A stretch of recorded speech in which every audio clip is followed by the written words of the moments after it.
on that, they consider you actually is word like habitual loan originator, but you still have to you still have to validate that the borrower has the ability to repay the loan, that you're sending out loan estimates and closing disclosures on the appropriate timeline so the consumer has the ability to review all the documents beforehand. And so what we help originators with is the all of that consumer protection piece. And what they're really and what they're getting out of that are two main things. One of them is if you're originating a loan, well, you want to make sure you have a good borrower. So if you're going to hold the loan, like I want to make sure I have a good borrower that they have the ability to pay. I'm not going to have to wheel around and foreclose. I want to be able to rely on that cash flow. Mm-hmm. And then even if I plan on selling the loan or I sell the loan at a future date, I've now got this whole package that I can give to the buyer. Cause like you guys were just commenting on earlier, right? When you're buying seller finance paper, you kind of want to know, has this been underwritten? Is this compliant? Like, is this going to cause me an issue down the road? And then the big one on the compliance piece, the nightmare scenario you need to avoid is you create a new note, the borrower defaults maybe, early on, especially with no significant change. They didn't, have a medical issue or a job loss or something like that. Mm-hmm. So they default, you start foreclosure, and the borrower shows up in court and goes, hey, I never had the ability to pay this. I didn't know what I was doing. Dave here was a predatory lender. He took advantage of me. Yeah. And then the judge says, oh, well, did you validate they have the ability to repay? No. Did you send them all the disclosures? No. You could get into dark territory, right? But if you've got that underwriting package, you go, no, we followed all the rules. We did all the stuff. Here's everything we had. Well, then, then you're going to be able to foreclose. And just to get clarity, right? This is the number 3 is floating around like crazy. Can you clarify what the 3 a year is referring to? Yeah. So as an individual or an entity, you can originate 3 seller finance loans per year without having to get licensed. Do you have to do the underwriting as well? Well, yeah, you still need to do the underwriting. Yeah. Which, I mean, if you're doing a one-off, right? I mean, yeah, you could go figure out the underwriting, but I can tell you it takes a little bit to figure out, to make sure, right? Like all these laws are not always as clear as you would like. That's why it took me like months to get these figured out. And I've talked to a number of attorneys, and it's funny, like I've had scenarios where I've talked to 2 different attorneys that would give me 2 different opinions on how to do something. And I had I had a fantastic long conversation with a gentleman who actually helped create a lot of the state specific rules here in Colorado.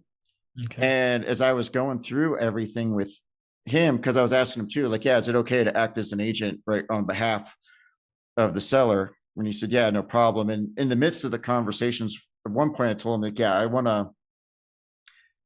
to make sure whatever we do, we're not operating in any gray zones, right? It's all black and white. Mm-hmm. And he laughed at me and he's like, oh yeah, he's like, I don't care I don't care how mainstream or vanilla an origination you're doing.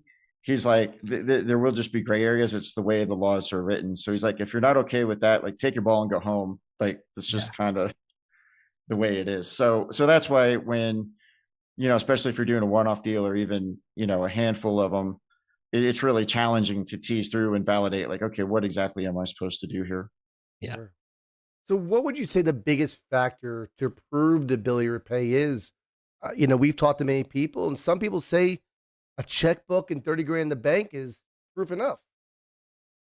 No, I mean, it's not just one thing. I mean, if you had to like really distill it down, it's validating that the borrower has enough income to pay the loan. So like, what's their debt to income ratio? Mm-hmm. And then what does their credit look like? So, if they've got the income to pay the loan, they should be good, provided they're not, larded up with other debts. I've seen some wild credit reports, now that I've been pulling these, right? I mean, so, I've seen some where the borrower, like I had one just yesterday where I told the lender, I'm like, this borrower doesn't make enough to pay this. Like, even if they have no other debts and everything's good, it's like they can't afford Mm. this. And then you see other borrowers where they have plenty of income, but they have literally like 7 or 8 accounts that are in collections, and Oh, wow. old accounts where the lenders have given up and, just charged them off. And it's like, so I kind of in my head, like the law talks about, Dodd Frank talks about the ability to repay. In my mind, there's the ability to repay, and then there's like the willingness to repay. The likelihood. And Yeah. and, and you actually, in one of the elements is their credit, right? You do have to consider that. Now, one all too common thing that I don't think is a great idea is to say, okay, as long as I get a big down payment, I got this big down payment. And so even if the borrower defaults, I can just foreclose, or, maybe I did a land contract and I think that's going to be easier. And I'll just rinse and repeat. Like, attorney What's wrong with generals take a that? Take my very money, dim. take down payments over and over again, take 20%, Yeah, look up foreclose, the, take it back. was it the, I Rinse think it and was repeat. called, was it Colony Ridge Okay. outside of Houston? I Okay. think there was a company that the Texas Attorney General just went after. They had a 12% foreclosure rate. And so right now in the country, I forget what the publication said. I think the foreclosure rate is like 0.2 or 0.3 or something. But basically, like, they had a foreclosure rate that was like 50x Wow. the standard foreclosure rate. Yeah. And they went after him. And I understand what people are thinking when they say, "Oh, I'll just get a big down payment and I'll be covered." But the reality is borrowers can fight foreclosures. Mm-hmm. And if you didn't follow the rules and they get an attorney, like, they could really fight you. They can file bankruptcy and drag it out. And God knows what shape the property will be in Mm-hmm. when you get it back. Like you guys, I've done a lot of non-performers and I've had some horror shows Mm-hmm. that you get back. So, like, even if you can even if it is a quote unquote like non-judicial foreclosure or a forfeiture on a land contract, it's not necessarily any picnic. So I don't know that it's really like in anybody's best interest to do that. And it's flat out like considered predatory, in the eyes of attorney generals. So It just makes everybody's life that much more difficult. yeah, I So don't think it's in anybody's interest. yeah. How do you verify income? Because that's one that comes up often is, we've got to make sure that we're making sure they have the ability to repay. What about somebody who has, what if they're like a waitress or something like that and they get paid in tips? Like, what counts, what doesn't count? How do you verify that? Yeah. So if they're a W-2 employee, Mm-hmm. you're usually looking at the 2 most recent pay stubs and a W-2, maybe tax returns. Okay. If they're self-employed, you're generally looking at bank statements or tax returns. Tax returns tend to understate because you've got deductions in there. So there's some different ways to do it.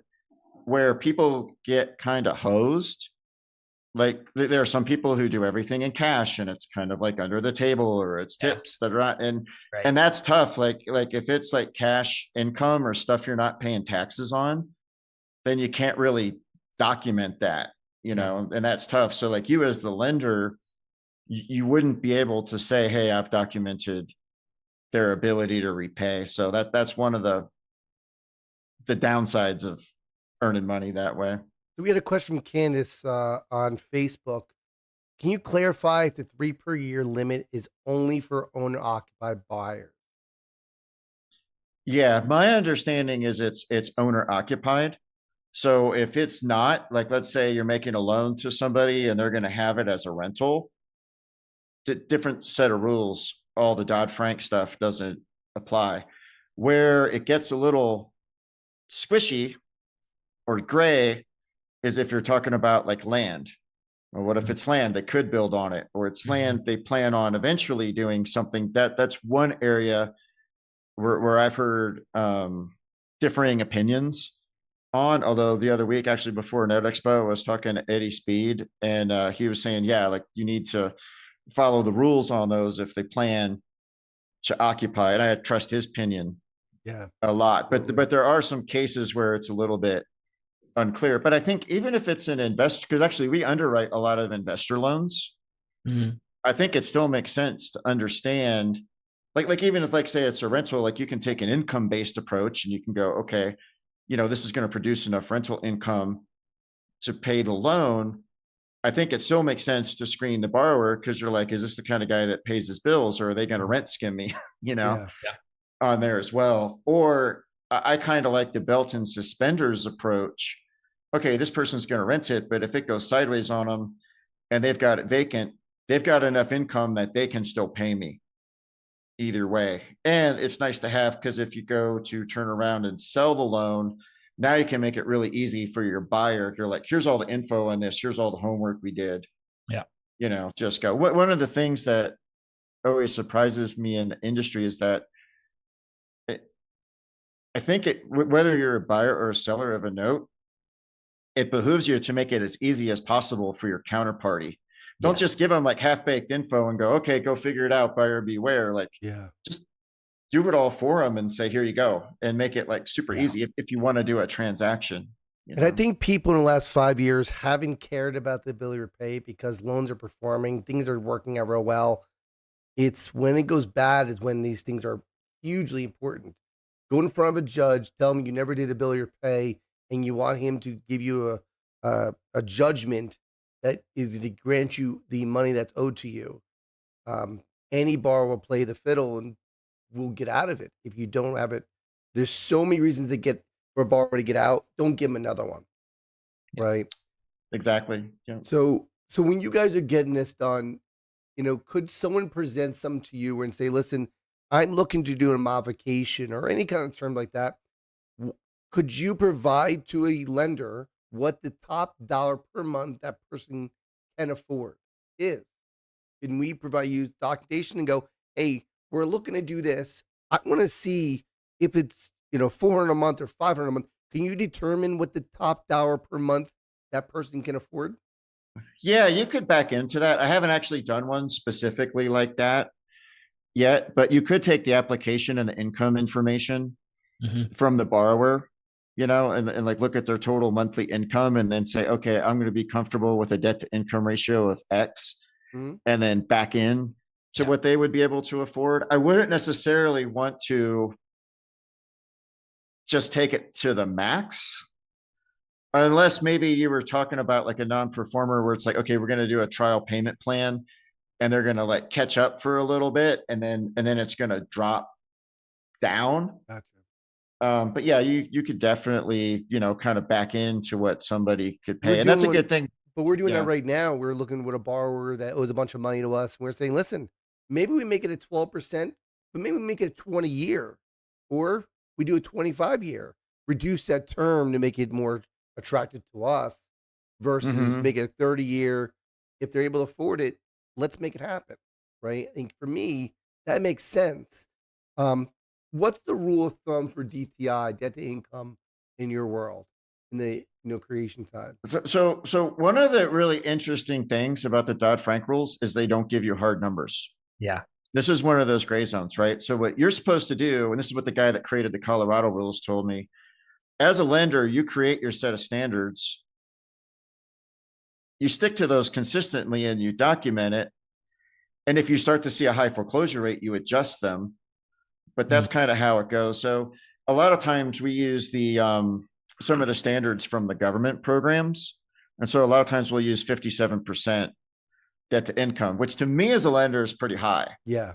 Like, and if I was like buying my own residence, I wouldn't feel comfortable going to 57%. Like a lot of people want to be down in the 42, 43 range or lower. I mean, a lot of it's what, you're comfortable as the lender. One of the things I've got on my list of things to do. So historically, Call the Underwriter is giving people kind of like a thumbs up, thumbs down. Is this okay? This is not okay.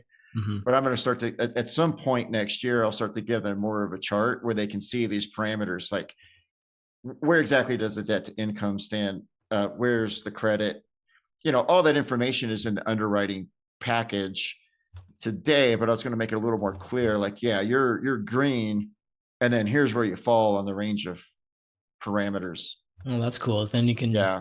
start to get creative and say, okay, well, what if we adjusted this or we adjusted that? And you can kind of work out some of the parameters and see what's going to help make things happen. That's cool. Exactly. And one of the things people need to realize too, and the other thing I'll call out that's like important when you're funding a borrower is you like, so let's say you go out, you find a borrower, they get a contract in place, we start the underwriting, and then you find out what you've got later.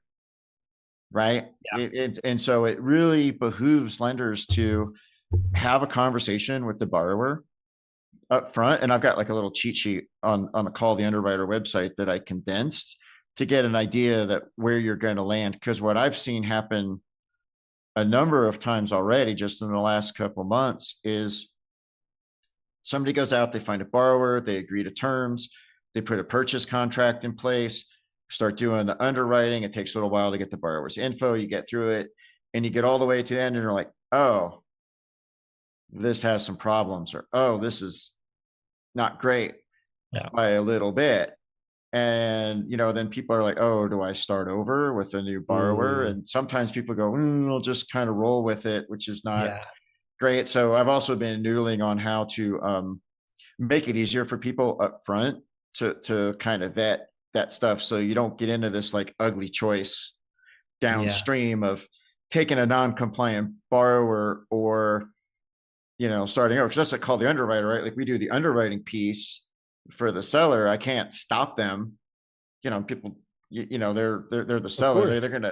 I can make recommendations till I'm blue in the face, but people are going to do what they're going to do. So I'm trying to think about how I can prevent people from getting painted into that corner. So two things I wanted to double back on what you said is that you're just making recommendations. A lender can turn around and go, I'm creating a loan anyway, right? You don't have the authority to stop it from doing it. And B, is there some paperwork you provide from a note buyer point of view saying, oh, you originated, oh, you called the underwriter to a bill your pay? Is there a bill your pay certificate? Yeah, there's something we give them now that I'm going to be changing. One of the things a lot of the buyers want, though, that we also provide is the loan estimate and the closing disclosure.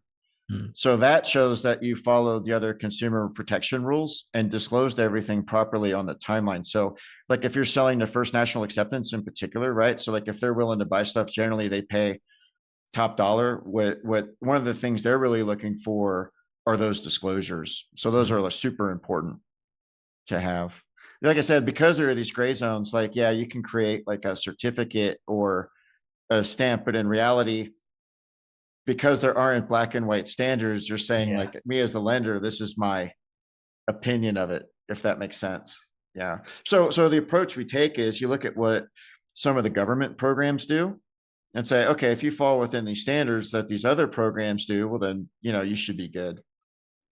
So let's flip this around just a little bit.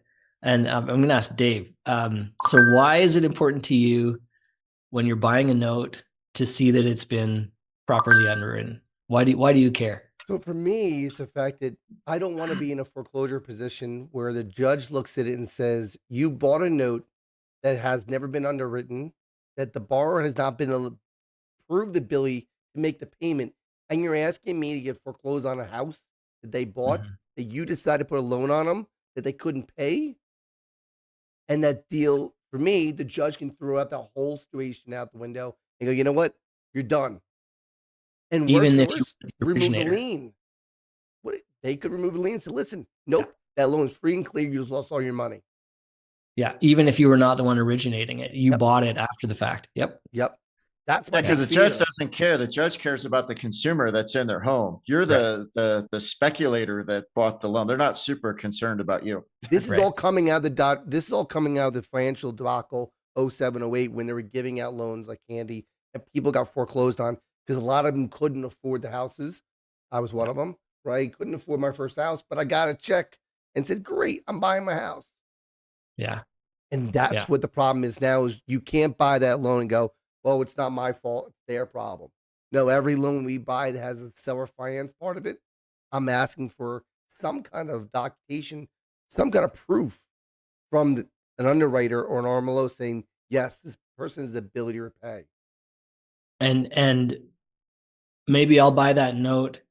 Like the more that this kind of becomes the norm, and it is becoming more the norm, I believe, the more important it is for any note buyer. So I might create one, sell it, and then it gets sold again and sold again. At any point in that chain, somebody's going to bring up, oh, wait a second, was this done with an RMLO? Has this been properly underwritten? And it could affect your ability to even sell the note, and certainly at a reasonable price. So it can have all kinds of effects. It can be just really a disadvantage to not do the underwriting properly up front. So we had a question. What's the paperwork called when the ability to pay has been done? What do you call a certificate?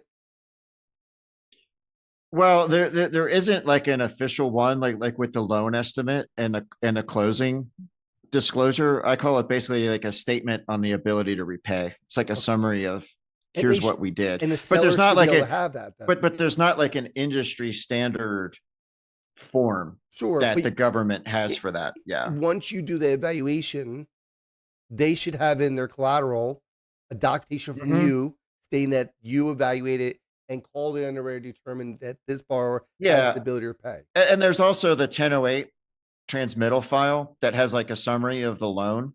And then the underwriting notes, that's where like more of the detail is underneath it that says, here's our monthly income verified this way. Here's their credit, blah, blah, blah. And that kind of stuff. The 1008 is probably the closest to like an industry standard sort of form, which we generate as well. Mm-hmm. So Cindy made a comment on Facebook that would FINAC the disclosures have to have a 3-day spread between the issue date of the disclosures and the date of the data of the loan. If the issued is 3 days, they view the loan as non-compliant. Yeah. So it's a little confusing the way that the rules are written. So bear with me. What? So first you need to send out the loan estimate. Okay. The loan estimate has to be sent out at least 7 business days before you close. Saturdays can count, not Sundays, not holidays, and the day you send it out counts. Okay. Borrower doesn't have to sign it. They just have to have it available to them. Okay. Then there's a closing disclosure that goes out after you finalized everything. Now, because a lot of times, like what happens with me is the lenders come back and they go, oh, well, wait a minute. Because every fees that the lender charges are a little different. So like maybe the fees change. I even had people come back and like change terms. So if like the fees have increased or the terms have changed in a certain way, you may need to send out a new loan estimate, which would restart the 7-day clock. Okay. Assuming you're good to go and like the borrower's confirmed and the lender's confirmed, then you can send out the closing disclosure. The closing disclosure can't go out on the same day as the loan estimate. And the closing disclosure has to be sent out at least 3 business days before you close. So there's the 7-day clock and the 3-day clock. It's really not that hard, but it ends up getting confusing in the midst of it, especially when you have. And this is for timing matters. Is this only for occupied borrowers? For owner, this only applies to owner occupied because what I have happen a lot is somebody sends me a file, on Wednesday, and they're like, hey, can I close on Friday? It's like, well, no, not compliantly, because even if I instantly wheeled around with a loan estimate, you wouldn't be able to make the 7 business day window. Mm-hmm. Now, the other thing, go ahead. So just real quick, so clarity, guys, when we see owner occupant, mean the fact the borrower resides in a home, also known as homestead.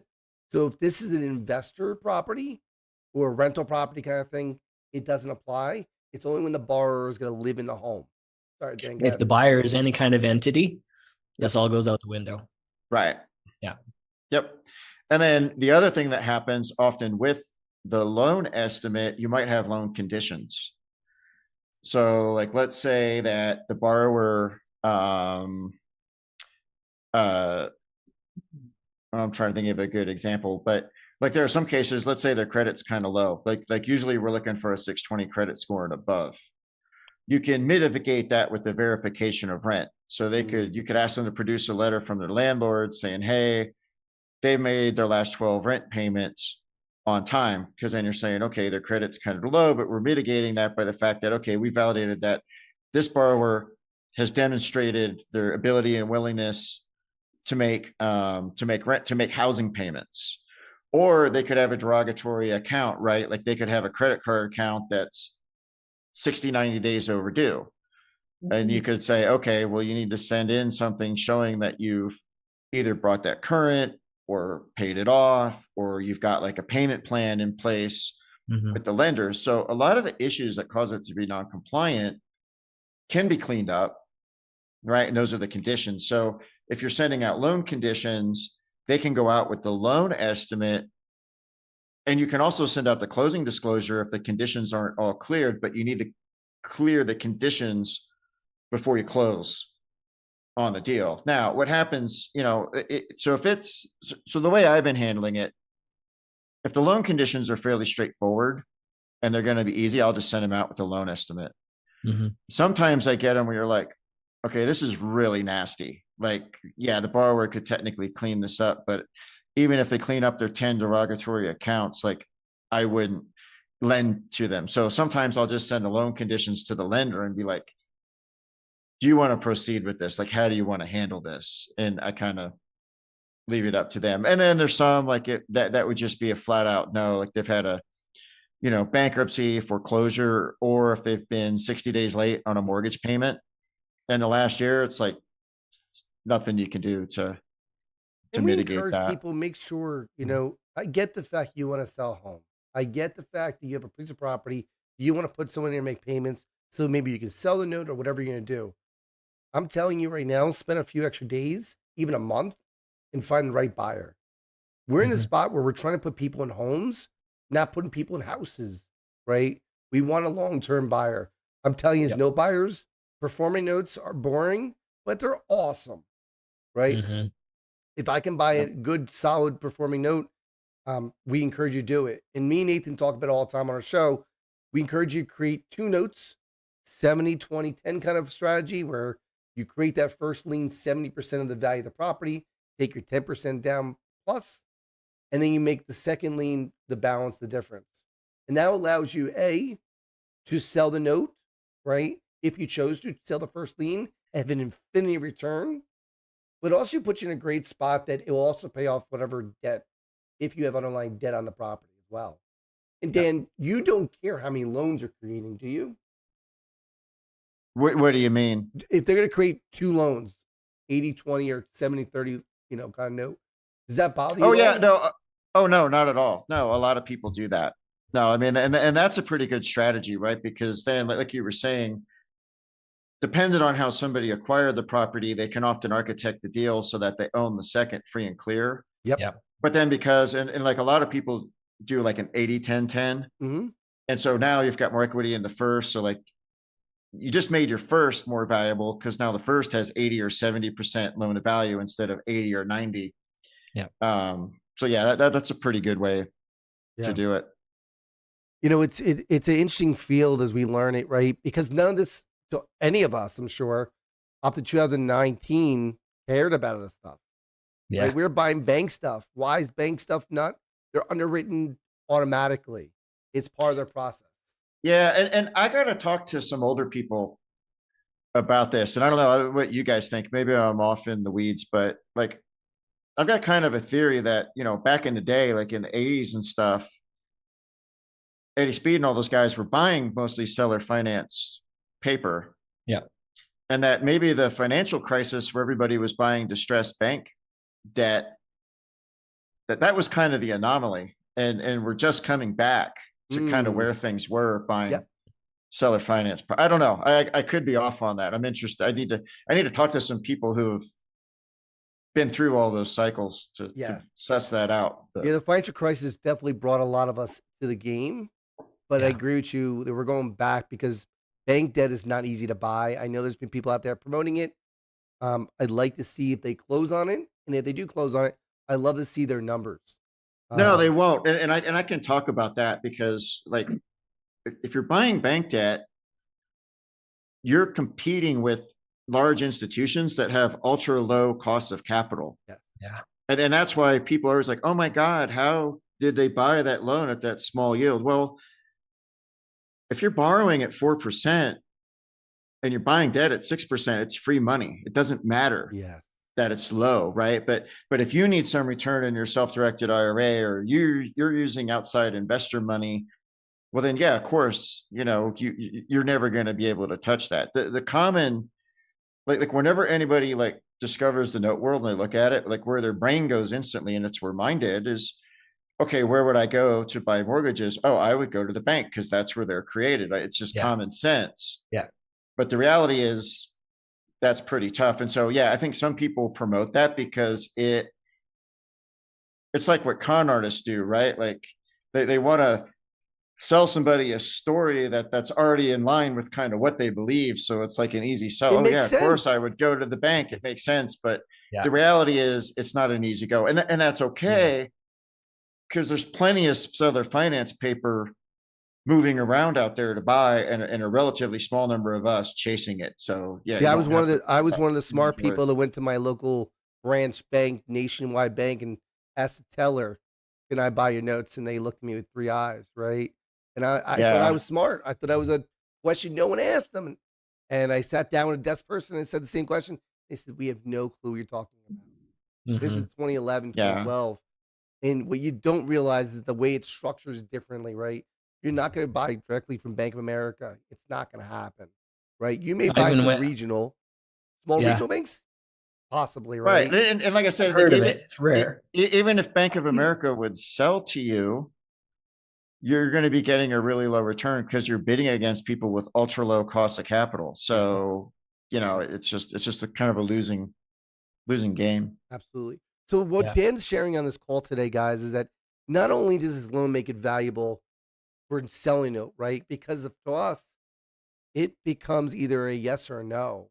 Why? I can't go back in time and go back to reproving the borrower after the note's created. I can't buy and fix it. I can't do that, right? It's a yes or no. So it becomes valuable, not becoming more valuable. It becomes valuable by doing the underwriting process, right? And on the flip side, when you create this, it prevents you from being a spot that looks like a predatory lender walking in front of a judge with your attorney, or your attorney probably won't even take the case, and you're going to be in a really bad spot. So I get the Yeah. fact there's teachers out there to say, just do this, just do that. We're telling you from a legal point of view. Yeah. And if you've talked, if you don't think that if you weren't the originator, but you bought a piece of paper that had problems, talk Yeah. to anybody who bought a harbor land contract in Pennsylvania. Like Oh, I'm one of them. That's Yep. that's a whole story for another day. But Yep. yeah, that was not fun. I had that too. That phone call from the attorney general, that was not my most favorite phone calls I've ever I heard. had many calls with the attorney general, and the problem I had was I was like, they wanted me to restructure loan. I'm like, cool, whatever, fine. But then the borrower wouldn't cooperate, and so Yeah. it became this whole thing. Yeah, I got Yeah. through it, but yeah, it wasn't great. Yeah, me too. It worked out okay, but yeah, different call. We'll go over that one Yeah. so Dan, it's a pleasure always talking with you. And it's amazing what you've done. All Under is something that we all appreciate.